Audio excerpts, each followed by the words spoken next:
I've always said I want to die just to know what happens. Afterwards, I think the Myers Briggs that everybody holds as standard, but everybody behind the scenes knows is not real science at all. Sherlock Holmes, would that also be align with the chimpanzee type? Yeah. Hey, weirdo. Welcome back to the Weird Canadian. Today we're sitting down with somebody special. Eric reached out to me.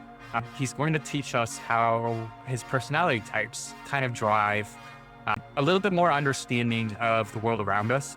And it's a little bit better than the Myers Briggs, in my opinion. So Eric has administered this personality-based life coaching for more than 20 years.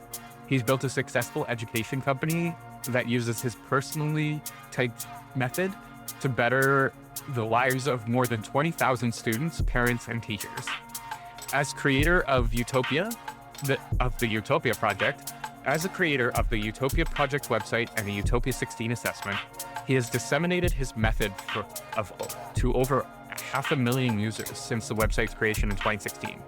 His coaching program has been used in companies like Hulu and Disney, and universities, and over 40 school districts. I find psychology interesting. I decided to have Eric on to teach me what my personality type is and kind of give you guys an understanding of his personality types.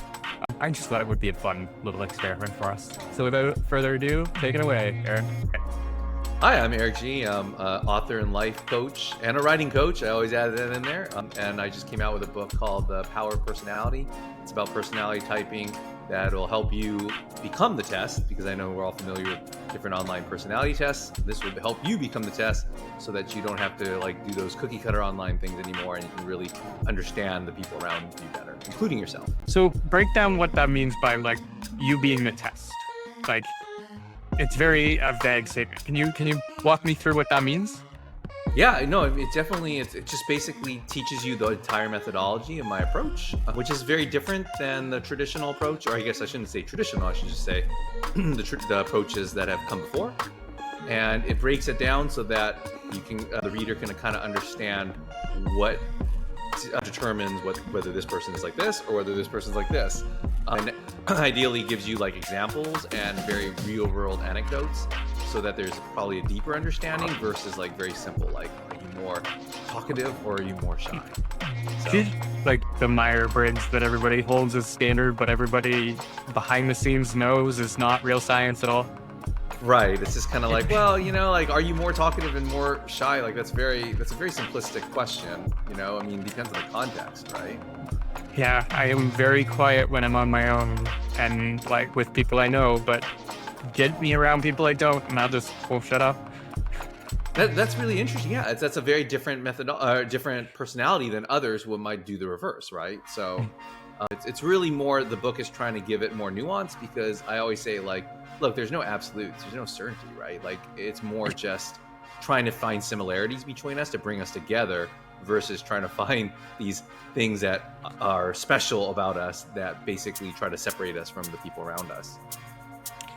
Bringing it onto the spectrum as opposed to this black and white thinking that we've all had to deal with for the last whoever knows how long. Oh yeah, and also the people who also poo-poo personality tests because they're oh no, I don't like putting people into boxes. What I've often found is those people totally put people into boxes. It's just boxes that they understand, right? They're oh yeah, that person's a type A personality. They'll say things like that. It's kind of like when people say, I don't want to put people into boxes, and then they're oh, you're Scorpio? Oh, I totally get it now. It's well, okay, so you basically just want boxes that you know or familiar with or accept. I came across a article or something that just really pinned me, and it came and says the first people often ask you is, who should I hook up with? Can you go into a little bit more of that context? Why is that coming up in my search?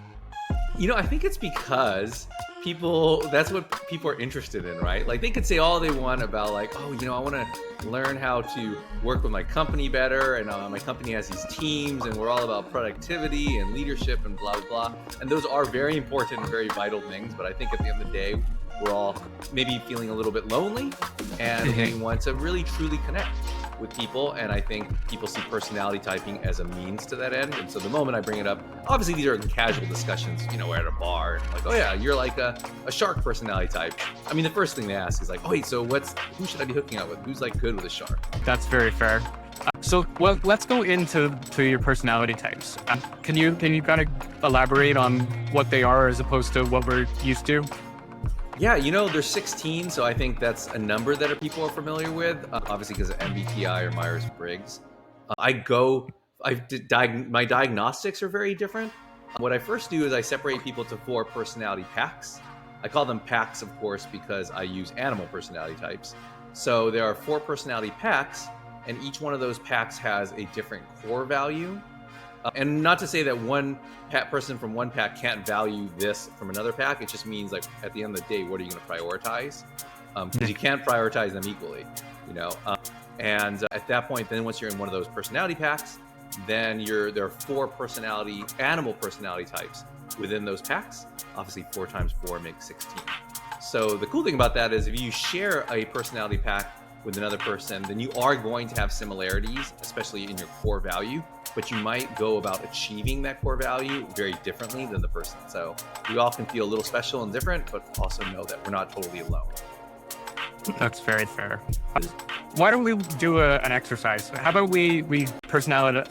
Let's figure out what my personality type is. Let's walk through for the audience to kind of showcase what this is and kind of boil down who I am, because I'm also interested.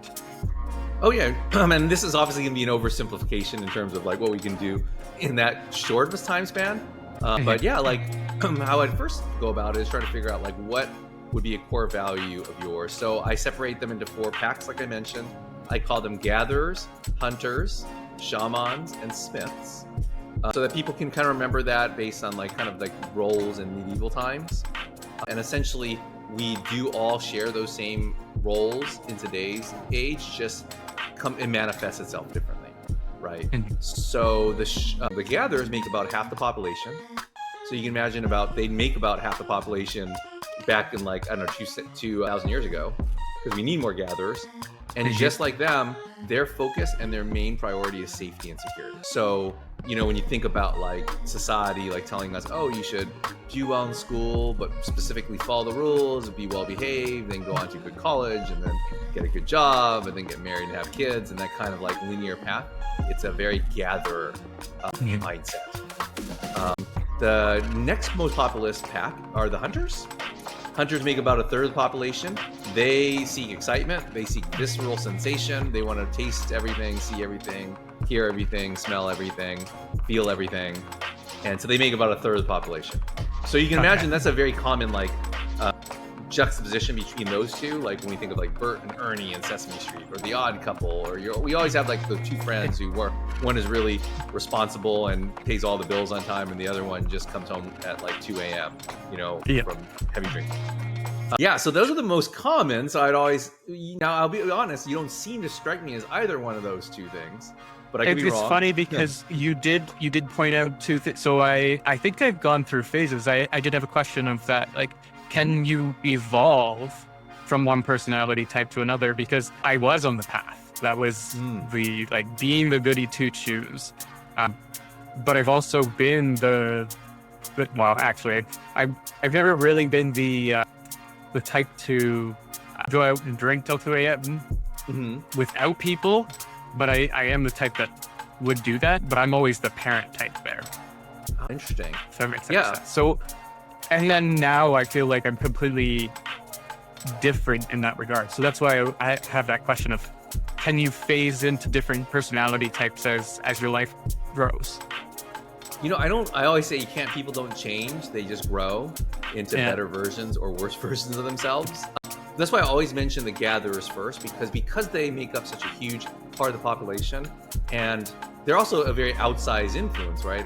Clearly, the linear approach I said, I'm not knocking it. It's something that's really pushed on people and encouraged when we're kids.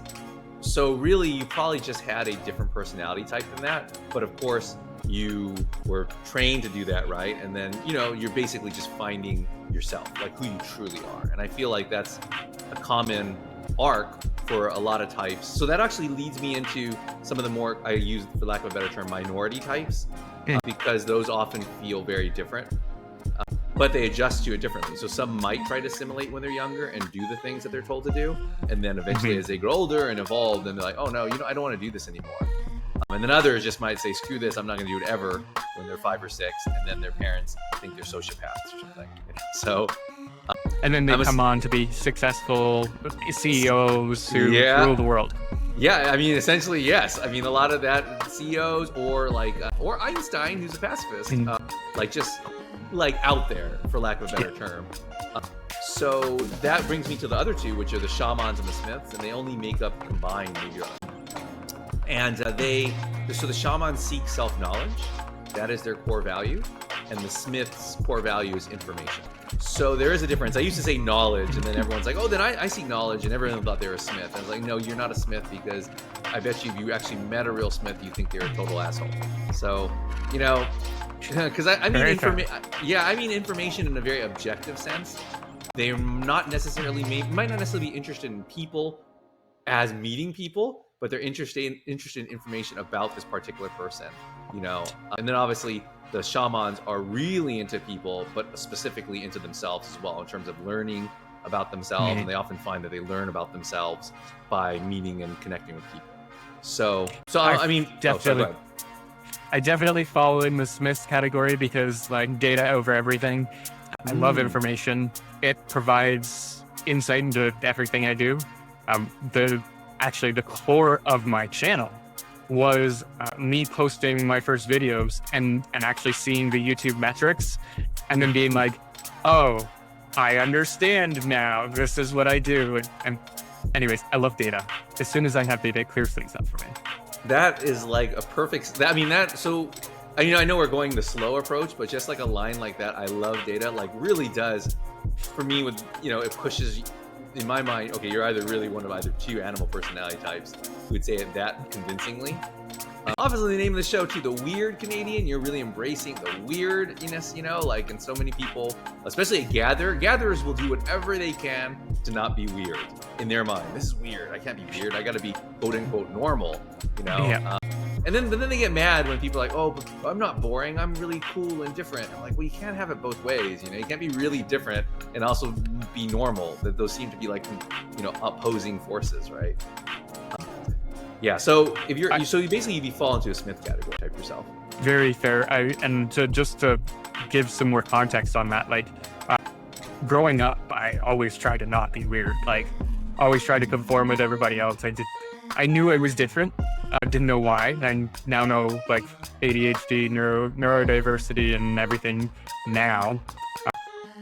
But for a long time, when I was a kid, it was praised. Be an individual. The 90s, right? Punk rock. Be an individual. It's great. And then I was told after that era, be everybody else. So I did. But really finding myself, really becoming the weird Canadian, establishing myself as different has always been something core that I want to do. I want to showcase that I'm different. But to your point, I also was the guy at parties that could sit with the astrophysicists and talk about astrophysics, but also sit with the football team and talk about whatever sports thing was going on at that time. Sorry, I'm not very good at sports, but the analogy still stands. That's the type of person I was. The information drove me to be able to be interesting for others, and that's where I provided value. Yeah, you don't have to be good at sports to play fantasy sports, which I don't know if you've ever done, but I mean, loving data, that's the perfect opportunity to use sports and data to combine. I did see that you are a fantasy sports person as well. But where was it? There was an impressive metric here or something. All right. Oh, what did you find more strategically hard, coming up with this personality type or fantasy football? I just look at fantasy football I grew up playing sports. Fantasy sports is not like that, but in a weird way, it is strategic, right? It's more when you're playing a game, what is the thing that everyone else is not doing? Because clearly, if everyone's doing it, then that's not going to be advantageous. So I find in most things, with fantasy sports, it's just, can you value the things that are undervalued, and can you not overvalue the things that are overvalued, right? And then, that generally leads to success. And money if you bet properly. But I'm sorry? I said, and money if you bet properly. Right, exactly, yeah. And then money, which is, there's nothing wrong with that, but yeah. So, all right. let's continue on because we kind of got off track there. Oh yeah. So we've determined that you're a smith now, and I'll break it down so that way it'll explain why the data line was so interesting and so like insightful. But so once you find that you're a smith, then you'd have like 4 different animal types within that pack. And then I separate, so if you can visualize 2 and 2, I separate them in 2 groups. There are the smiths that value information to use. So they're very pragmatic, and they tend to become like CEOs, CTOs, CFOs, that kind of stuff. And then there's the other side, which just values information because it's fun. So yeah, I don't. That's a fun. You're gonna have to expand on that because I value both actually. Yeah, and by the way, they both will value each one, but the fact that you said like your enthusiasm for it, not to say that the ones that are more pragmatic are not enthusiastic about data, but like just they are less fun, for lack of a better word. I don't want to pick on them. I love them, but they're less fun than like the other side. So it'd be the equivalent of like saying, I don't know, I just like information because it's fun. You know, it's fun to learn stuff. That's been my driving core being since I was a kid. Like even growing up, like I did well in school. Like I never listened or was the good kid in school, but I did amazing in it because it was just I wanted to know. It's everything comes down to I just want to know. Yeah, that curiosity is. I think would you be described more as curious or pragmatic? And I'm guessing you'd probably be described more as curious, right? Not pragmatic. Yeah, it's hard for me to apply the information once I know it, but I like to just know it. Oh, that's a perfect description of the 2 differences. Yeah, so this is a very morbid statement here, but it's like I've always said I want to die just to know what happens afterwards, like purely for the information, not to like because I'm suicidal or anything like. Oh, sorry guys, cut that out, please. Not because of that, but just because I'm interested if there's an afterlife, what it's like.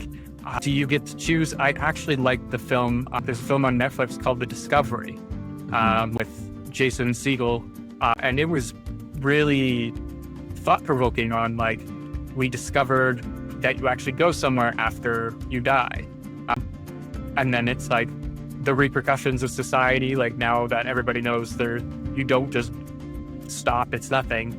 People kill themselves to find what's next to try and find their lives, and it's an interesting thought piece. But yeah, that's kind of how I've always been, like just always interested in more information. There's a great episode of House, and I don't know if you've ever seen the show House, yeah. But I think he does kill himself quickly. Like he doesn't kill himself because he's like, oh, but I knew you guys were gonna revive me. So because he just wants to see what's at the end, yeah. And it's like, wow, okay, like, and I bring that up because House is definitely on that side with the 2 animal personality types that value information for its own sake. And the difference between those 2 would be the chimpanzee and the owl. So there's a chimpanzee and the owl. The chimpanzee finds that information by experimenting, and the owl finds the information by observation and theorizing. So you seem more like an experimentation person to me. My entire career, fail, learn, succeed. Yeah, and that's their mentality. Even when you said like, yeah, I did that, and I looked at the stats, and like, oh, okay, like that taught me. Okay, now I know. And that's really how they learn. It's just like do it and then like experiment and then model and create different things. So like obviously House would be one. Tony Stark would be another chimpanzee. Like let's see who else. Like Tesla. Like people who like thinking outside the box and trying different things and learning, but purely for the experimentation purposes. Versus an owl would be like Einstein, right? Einstein was a scientist who didn't have a lab. And I think that would be the biggest difference. That's fair. That's a great description of everything, and giving the examples is, yeah, those are the people I kind of align with. I would ask like Sherlock Holmes, would that also be aligned with the chimpanzee type? Yeah, perfect. Yeah, Sherlock Holmes is exactly. I've always felt very close to that character. Oh yeah. No, that's a good read. It definitely is. I have the entire compendium of Sir Arthur Conan Doyle's Sherlock, and I love reading that. Yeah, no, Sherlock's perfect. Oh, so no, Sherlock's a perfect, like, and that shows, like, when you understand different, like, you start making certain relationships. Oh, this is what I value. This is what okay, it makes sense. So it all starts tying together. So why did you decide to come up with these personality types? Like, what brought you into this world? You know, like, so I was like you. I was very, like, I'm like a minority personality type. So I did, assimilate, and, I didn't have a problem. Like, certain types have a lot worse. A chimpanzee, I'm a baboon. Chimpanzees and baboons, and actually, obviously, they're both primates, so that there's certain similarities there. But they also, like, have it a little bit easier being weirder, because for some reason we can hide a little more. We can like kind of fit in a little better because we are talkative. So I think when you just talk, people are just like, oh, okay, this person's comfortable. Like, even though we might not always be that comfortable in the situation, right? Like, but we'll just keep talk our way out of it. But like an Einstein type, who's really quiet and is a really good observer and a good listener, will not be able to fit in as well, right? So, but I still felt that way as a kid, and so I really studied a lot of the MBTI. I studied, like, Enneagram and all the different kinds of personality typing methodologies just for fun, because I wanted to learn about myself and learn I was so weird. And it didn't come into play later until I owned my own education company, where I really started to model my own methodology and start realizing that, I started to see flaws in Myers Briggs and the extroversion, introversion, all that kind of stuff. I don't really totally believe that anymore. And I saw that, working with all these kids, and we worked with maybe 1,000 students a year, my company. And at that point, I started teaching my teachers how to use this methodology. And then I've just been evolving it ever since until I wrote the book. And your book, do you want to do a little segment right here so we can highlight it, make sure that we get it in the segment? Oh, yeah, sure. I mean, Power of Personality, it's actually over my left shoulder right there. It's obviously I'm going to say it's a great book, but really it's a book that teaches people how to be the test. But if I had to emphasize anything, it's that I use a lot of anecdotes. I use a lot of pop culture references. It's supposed to be fun. I feel like learning about ourselves and learning about the people that we love should be fun. It shouldn't be this wonky, like, technical thing, jargon. Also, because it's not a science anyway. So it's really trying. My book is trying to tie into our natural intuition that we all have, because we've all met, like, probably tens of thousands of people throughout our life. Either very, very casually or very, very, like, close and personal, right? And at the end of the day, we have all this information stored in our brain. We might not necessarily be able to connect to it because we don't know what it means, right? We know, we might know this person likes vanilla ice cream. This person likes, like, soy sauce in their ice cream. What does that mean? I don't know. And ideally, reading the book will help you go, like, oh, no wonder why. Like you said, I see a connection with Sherlock, and now I'm starting to see why Sherlock does the things he does, because it is similar to House. Fun fact that House actually was based on Sherlock Holmes. That's like home and house, right? And then you start seeing, it's because of that. That's why that person is the way they are. That's why we don't get along in this instance, but we do get along in this instance. And hopefully it makes just the world a little bit clearer. That's very fair. And to your point, I like red bean ice cream, so I'm even weirder than most people. That's you're experimental, though. Like, chimpanzees will like and try different things because they're like, I don't know, why not? How can I know if I like it if I don't try it, right? And then that's exactly it. My entire life, I'm like, when I was a kid, everybody's like, oh, like, try frog legs. Like, I dare you to try frog's legs. And I'm like, yeah, I'll try it. I ate it. I'm like, well, it's chicken mixed with fish. It's nothing to be like, and my everybody, like, weirds out when I'm like, bugs are great protein. And it's like, it is. And, like, I've had bugs before. They're not great to eat, but hey, like, it's a good source of a meal. And it's not that bad if you try it. But yes, I am very much a tester of everything. Yeah. And not to pick on them again, but when half the population's core value is safety and security, it only makes sense that they would be less likely to try different things because it doesn't make them particularly feel safe. Now, it's really good, though, that they make up that large population, just because, when we think safety is important, and they're the people who, will do the taxes, will, like, do the things that maybe, like, a chimpanzee or a baboon might not be particularly interested in, and be like, oh, that's so boring. I can't get myself to do it. I'm not disciplined enough to sit down and do this very tedious job. And the people, the gatherers will be like, no, I don't love doing this, but we have to do it, you know? So I'm going to do it for you, you know? So that's pretty cool too. Yeah, and I'm now going to go use this to figure out what my fiance's personality type is, because I'm sure she's a gatherer that just like helps me navigate, because I'm out there all the time. So what types of jobs do you think like would be in my category of what I should be looking for based off of this? Like if so to my audience, like if you identify with a chimpanzee, what type of job would a chimpanzee typically be good at? Well, chimpanzees will definitely have multiple jobs in their life, for sure, because they, you know, a strength and a weakness. It's a strength and a weakness, but some might view it as a weakness. Whereas, like, they'll be interested in things very quickly and delve into it and experiment and jump into it, and then move on to something else very quickly. So they might have all these inventions that they haven't finished building yet, or all these experiments that they haven't completed. And so definitely a job that allows a certain flexibility in terms of like what you're doing, and like project-based, project-oriented jobs are fantastic for chimpanzees specifically. Sorry, I was like laughing because you were just preaching to the choir there. It's like, yeah, I have so many projects that are just like half done and haven't been completed. Thankfully, some of them are other people's work, so I have more priority to finish them. But my own projects just kind of sit in the back burner. But I am, to everybody out in my audience, I am releasing an app. It will be coming soon. There's going to be an ad for it, the whole 9 yards. It's called Magster. It will make you verify your tasks. So any good habits, bad habits, if you're working out, you want to keep up to that workout, it will nag you until you verify you've done it. It will not shut up.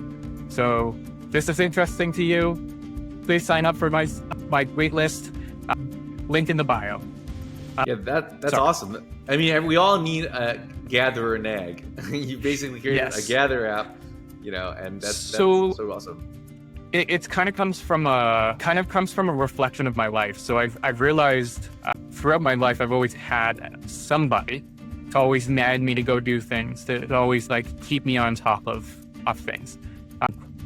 Now that I'm away from all my friends and all my support systems, I realized that I didn't have anything to keep me accountable to me.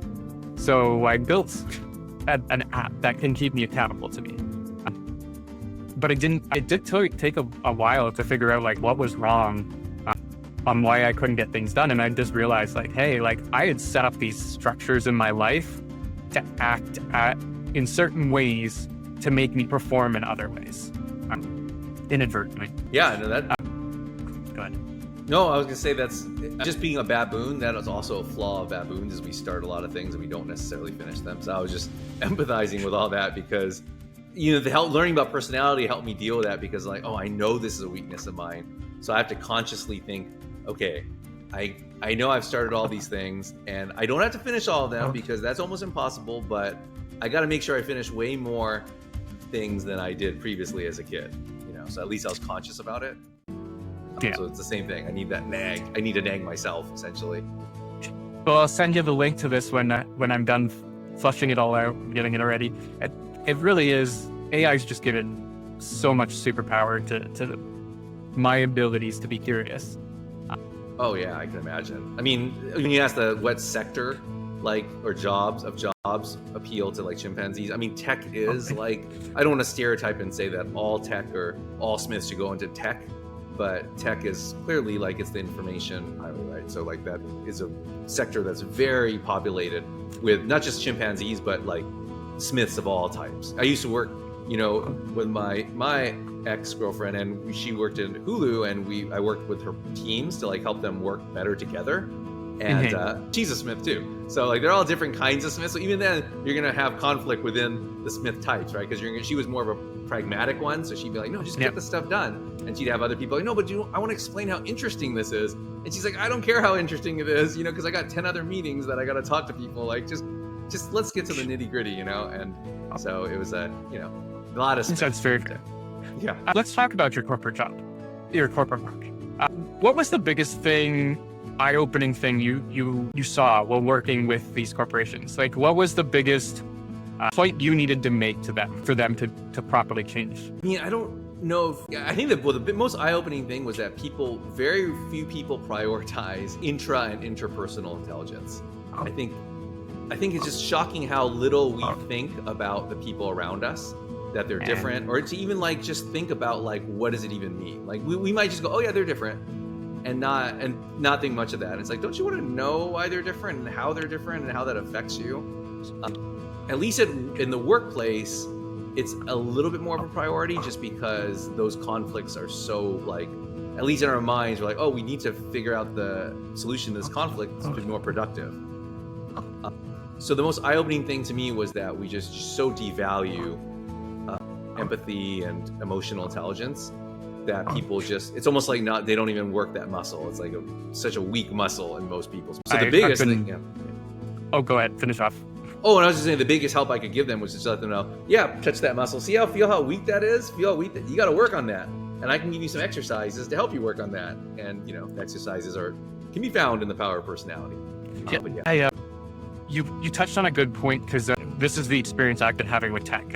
AI has given me the ability to connect with humans on a level that I never thought was possible for me. Like, it helps me understand other people's context. It helps me understand my own context. It helps me formulate sentences in a way that isn't going to like be mean or rude or hurtful, and helps me get my point across in easy and concise ways. Like it's become I call it AI a neurodivergent accessibility tool, because it just extended my abilities to be able to be human. And what I mean by that is, when I'm posting things online and I'm talking about tech, I'm always talking about like, tech is human. It's built like us. It's built on the same way we think. It's built to mirror the human mind. And it's built on the data we fed it off the internet. So it's collective human information. It's human as far as I'm concerned. And I put out there that, hey, like, we need to treat it as such. Like, it is so smart and able to get you the information. You just need to treat it like a human being. So you need to give it context. You need to give it understanding. Like, you need to tell it where to find the information. You need to speak to it like a human, so that they can go off and do the task and get you the information you need.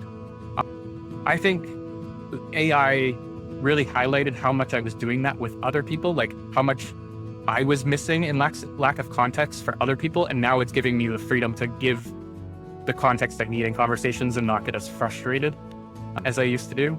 I do think we need to start thinking of other people and other perspectives. One of the things I'm working on right now is a book the working title is An Interface for Everyone, essentially building user interfaces that are tailored to the user, like each individual user, depending on if they want to use voice, text, image, whatever they need to in order to like do their day-to-day tasks. Because right now we build these monolithic systems that only support the majority, and that's always been the problem.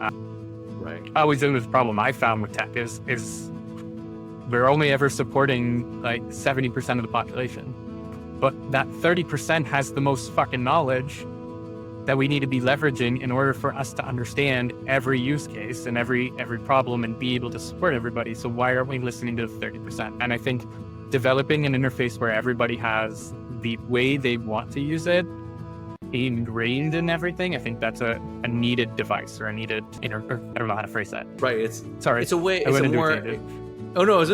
a more inclusive way, and also a more accurate and useful manifestation of AI, right? Because I like how you said, like, you're only focusing on like 70%. You're missing a third that, you know, they have all the information that's super useful because it's not getting it, right? Clearly, it's only getting the. I mean, it has an echo, as I was mentioning, in personality theory, because like if you put the gatherers and the hunters together, they make up about 80 to 85% of the population. So if you ask them and you talk to a gatherer hunter, they might not even think that a smith or shaman exists. They'll know that the other exists because they're the one. It's the person that they kind of didn't get along with, but still understand, because they're both concrete thinkers. So shamans and smiths are abstract thinkers.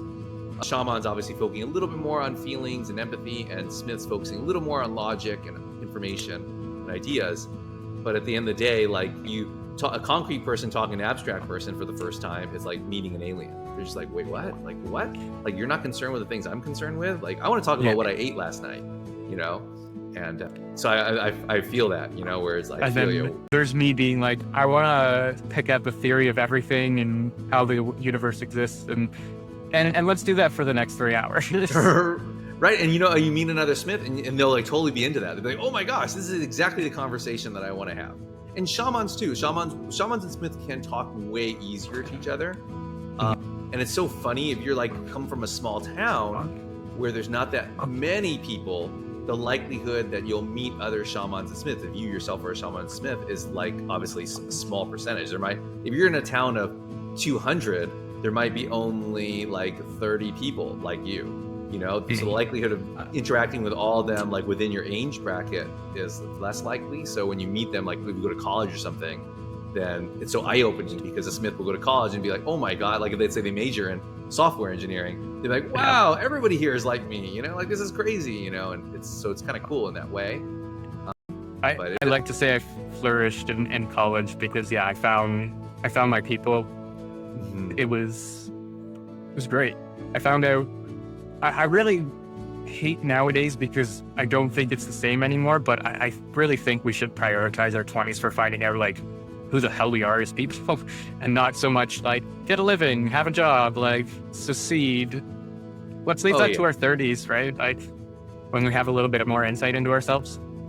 Oh yeah, I mean there's such a thing as a midlife crisis, but I always say like, at least for me as a shaman, shamans never have a midlife crisis because our whole life is a crisis. We're constantly going, wait, am I doing the right thing? I don't know. Maybe I should do something else. And then you should reflect on that, right? Where other people grow, they have that linear path and they never think about that. And then they get to their 40s and they're like, wait, am I happy?